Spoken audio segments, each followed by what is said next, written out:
சாய்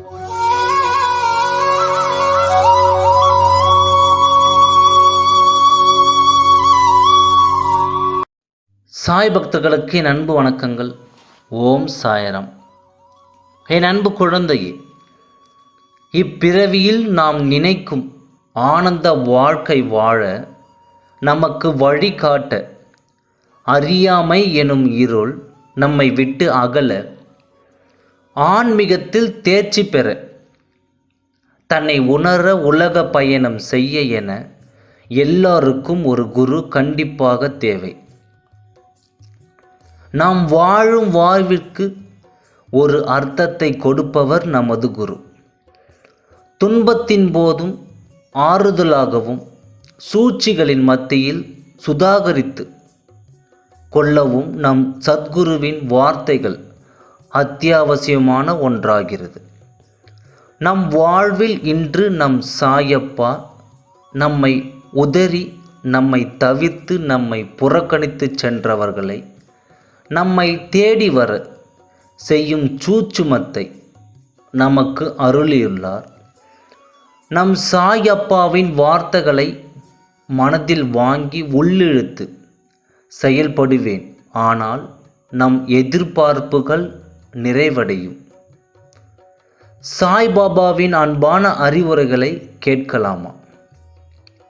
என் அன்பு குழந்தையே, எத்தனையோ மனிதர்கள் உன்னை புறக்கணிப்பது உண்டு. நீயும் எத்தனையோ மனிதர்களை புறக்கணித்ததும் உண்டு.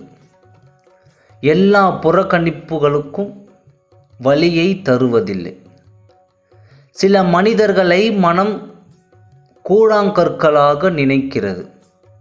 சில மனிதர்களை மனம் விலை உயர்ந்த வைரம் போல் மிகவும் உயர்வாக நினைக்கிறது.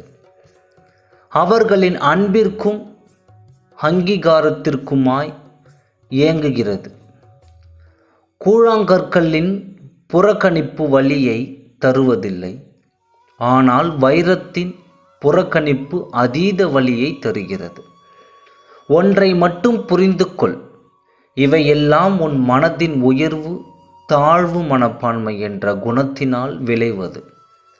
உன்னை நீ தாழ்வாக கருதும் தருணத்தில் வரும் புறக்கணிப்பு வலியை தருகிறது.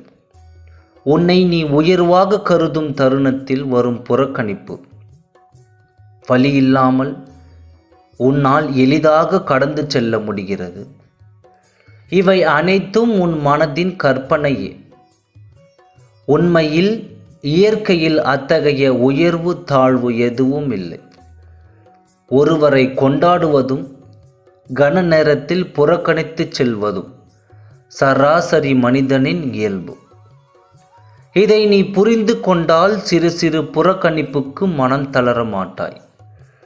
யாரோ உன்னை புறக்கணித்து விட்டதாக ஏன் கதறுகிறாள்? யார்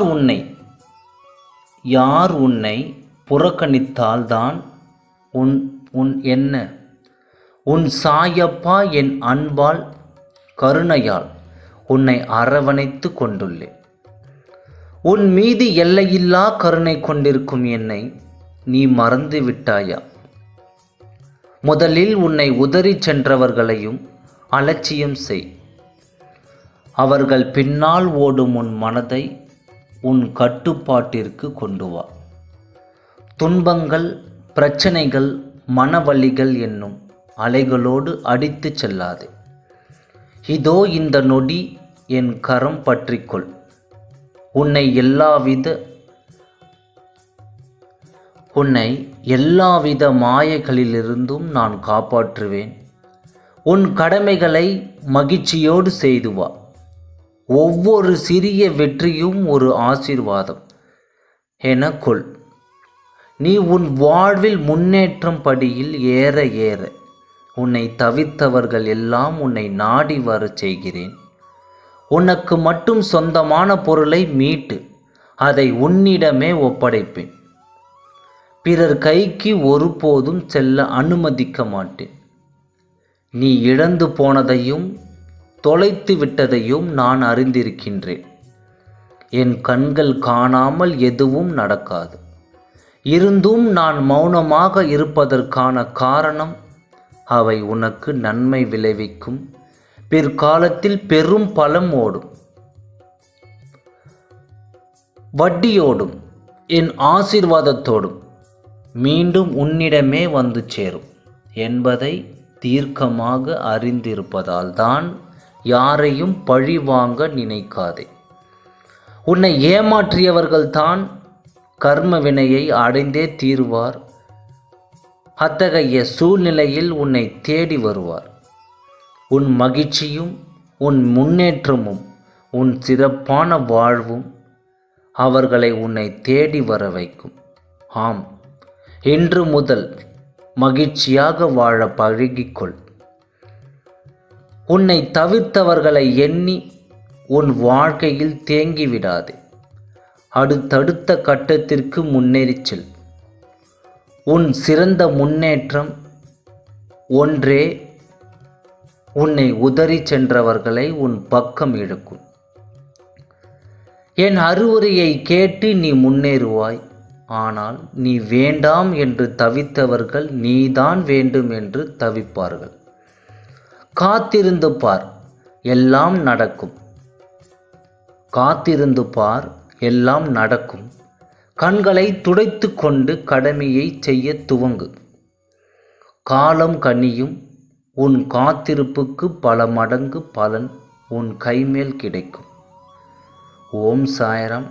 நன்றி, வணக்கம்.